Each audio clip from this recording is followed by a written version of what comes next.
La sola escritura, solo Biblia.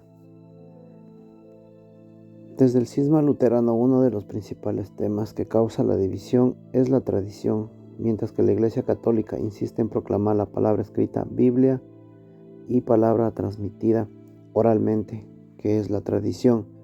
Las iglesias protestantes proclaman una sola escritura, es decir, que solo la Biblia es la palabra de Dios.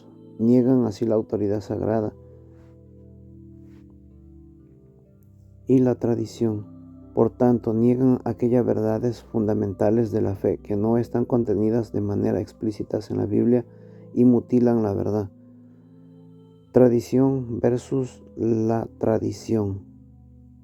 Entenderemos que por su tradición, paráudesis, la palabra revelada por Dios se transmite de manera oral en la iglesia, que no está contenida en las Sagradas Escrituras, pero como contiene el depósito de la fe.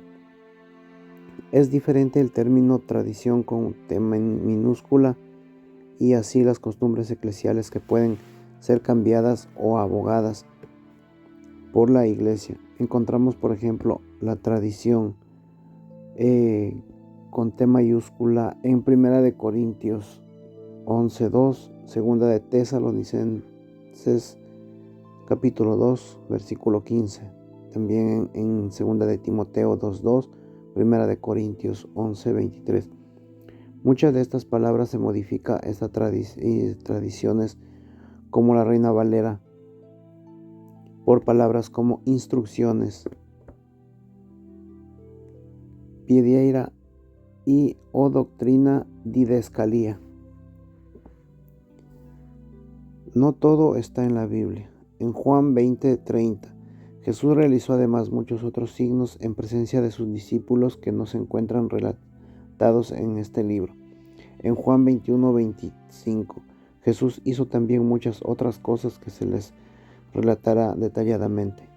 Pienso que no bastaría todo el mundo para contener los libros que se escribirían. En 1 Corintios 11:2, lo felicitó por siempre. Se acuerden de mí y guardan las tradiciones tal como yo las he transmitido. En 2 de Tesalonicenses 2:15, por tanto, hermanos, manténganse firmes y conserven fielmente las tradiciones que aprendieron de nosotros, sea oralmente o por carta. Jesús mandó a sus apóstoles a predicar y no a escribir. Marcos 16:15 y Romanos 10:17. Mateo 10:28-19. Los evangelios de Mateo, Marcos, Lucas y Juan fueron escritos 7, 10, 20 y 60 años después, respectivamente, es decir, antes de ser palabra de Dios escrita, fueron palabra de Dios oral. La libre interpretación. La Sagrada Escritura no puede ser interpretada libremente, pues que ha sido confiada a la Iglesia por quien fue definida. A continuación, unas palabras de la Constitución Dogmática de Iberbun en el numeral 8 y 10. Dice: la tradición y la escritura están estrechamente unidas y compenetradas, manan de la misma fuente y se unen en un mismo caudal. Corren hacia el mismo fin. La Sagrada Escritura es la palabra de Dios, en cuanto la Escritura por inscripción del Espíritu Santo. La tradición también recibe la palabra de Dios encomendada por Cristo y como el Espíritu Santo a los apóstoles, y la transmite íntegra a los sucesores para ello, iluminados por el Espíritu de la verdad, y conserven, la expongan y la difundan fielmente en su predicación. También el oficio de interpretar auténticamente la palabra de Dios, oral o escrita, ha sido encomendada únicamente al magisterio de la Iglesia, el cual lo ejercita en el nombre de Jesucristo. El Espíritu Santo también no puede revelar a una secta una verdad o decirle algo diferente. No puede decir a unos que María fue siempre virgen y a otros que no lo fue. No puede decir a unos que se debe bautizar de pequeños y a otros el bautismo solo es para adultos, etc. El Espíritu Santo no puede contradecir la enseñanza, la verdad que es una sola, pero ella no puede existir en diversas interpretaciones y enseñanzas sobre la palabra de Dios. Existe una sola y esta es custodiada por la iglesia que Cristo fundó. Ahora bien, la iglesia es el pilar y fundamento de la verdad, en 1 de Timoteo 3:15. Por tanto, es ella quien corresponde interpretar adecuadamente la palabra de Dios. Además, Jesús pide unidad en Juan capítulo 17, versículo 21. Con la libre interpretación no se cumple la voluntad divina, pues cada interpretación da pie a una nueva doctrina, y esta o una manera y a una manera cada interpretación en cada pie en nuevas doctrinas y nuevas iglesias. La razón humana individual, al ser limitada y variable y contradictoria, tomando carácter de juez, termina por despojar la palabra de Dios de su carácter sobrenatural. Por estas razones, la Sagrada Escritura no puede ser interpretada por cuenta propia. Y esto ya nos advirtió el apóstol Pedro. En la segunda de Pedro, primer capítulo, versículo 20 dice: pero tengan presente ante todo que nadie puede interpretar por cuenta propia una profecía de la Escritura. Y en la segunda de Pedro 3:16, en ellas hay pasajes difíciles de entender que algunas personas ignorantes e inestables interpretan torcidas, como por otra parte lo hacen el resto de la Escritura por su propia predicción. La Iglesia también, quien bajo la luz del Espíritu Santo definió el canon bíblico en el Concilio de Cartago en el año de 397, y por tanto con la autoridad con la que se definen los libros sagrados, con esa misma autoridad los interpreta. ¿Cómo pueden los hermanos separados creer firmemente en la Sagrada Escritura y dudar de la autoridad que la definió? Absurdo. Dudar de la autoridad de la Iglesia es dudar de la Sagrada Escritura. Ahora, la sola fide o sola fe. Los hermanos protestantes también afirman que Pablo en muchas ocasiones le dice que la salvación viene solo por la fe y no por las obras. En esto la Iglesia ha sido clara. La salvación viene de Dios por el sacrificio de su Hijo Jesucristo en la cruz, y dada a los hombres por fe y aún sin merecerlo. Pero esta fe es sincera, se transforma en obras hacia los demás, es decir, se convierte en caridad, la cual de nada es perfecto. Por estas obras no va a ser juzgado el Señor. Nos va a juzgar el Señor cuando venga en su gloria. Mateo capítulo 25, 31 y 46.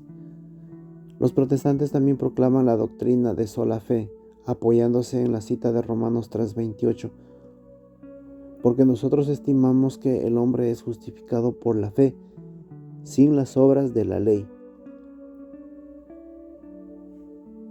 Con base a este texto, los protestantes interpretaron que las obras buenas carecen de sentido. Hay que aclarar que San Pablo se refiere a las obras de la ley, es decir, a las circunstancias de la observancia del sábado y los ritos de purificación. Por lo contrario, la Iglesia Católica, apoyada en la Escritura, ha enseñado siempre que las obras son buenas y necesarias para la salvación del hombre. En Santiago 2:17, lo mismo que pasa con la fe, si no va acompañada de las obras, está completamente muerta. En Romanos 2:6, que atribuye a cada uno según sus obras. En Apocalipsis 20:13, el mar devolvió a los muertos que guardaba la muerte del abismo, hicieron lo mismo, y cada uno fue juzgado según sus obras. En Mateo 25, 31 y 46, vengan benditos de mi Padre y reciban la herencia del reino que les fue preparado desde el comienzo del mundo, porque tuve hambre y ustedes me dieron de comer, tuve sed y me dieron de beber, estaba de paso y me alojaron, desnudo y me vistieron, enfermo y me visitaron, preso y me vinieron a ver. Ahora las imágenes. El protestantismo se apoya en el Éxodo 24 para afirmar que Dios prohibió la elevación de las imágenes. No te harás escultura ni imagen alguna, ni de lo que hay arriba en los cielos, ni de lo que hay abajo en la tierra, ni de lo que hay en las aguas debajo de la tierra. Si interpretamos de manera literal este texto bíblico, nos daríamos cuenta que nadie lo ha cumplido jamás. Pues siendo así, no podríamos tener ni billetes, ni fotos, ni esculturas de nada ni de nadie, cosa que los mismos protestantes ni ellos mismos lo han cumplido. Ni siquiera el mismo Dios hubiese cumplido con el mandato, pues unos pasajes más adelante manda a Moisés a elaborar imágenes. Por ejemplo, en el Éxodo 25:18, harás además 2 querubines de oro macizo y lo harás en 2 extremos de proporcionario. En el Éxodo 26:31, harás el velo de púrpura, violeta y escarlata de carmesí, de lino fino dorsal, bordarás en él unos querubines. Y Dios no se puede contradecir, no puede prohibir imágenes y luego mandar a Moisés que haga imágenes para su morada. Entonces, si se lee el texto en su verdadero contexto, nos daremos cuenta que el texto prohíbe la idolatría y no las imágenes, tal como también a Salomón, cuando está construyendo el templo, en el que él será su morada entre los hombres, le va a mandar a hacer imágenes. En Primera de Reyes 6:23, el lugar del Santísimo hizo 2 querubines de madera de olivo, uno cada medida 5 metros de altura.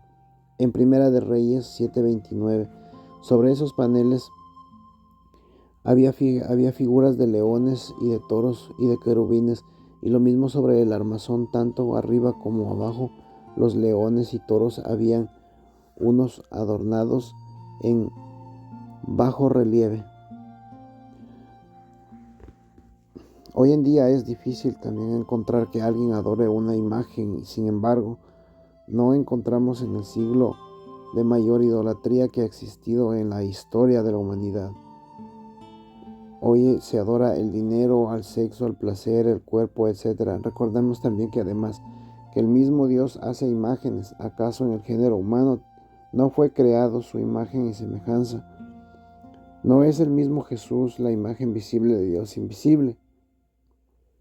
Los católicos tenemos imágenes porque nuestro Dios es persona y no es un ser cósmico o una energía como lo profesa la nueva era.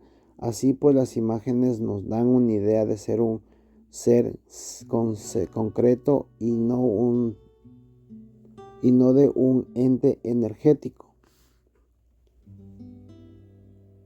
Lo que es un libro para los que saben leer es una imagen para los que no saben. Lo que se enseña con palabras al oído lo enseña una imagen a los ojos. Las imágenes son el catecismo de los que no saben leer. San Juan Damasceno.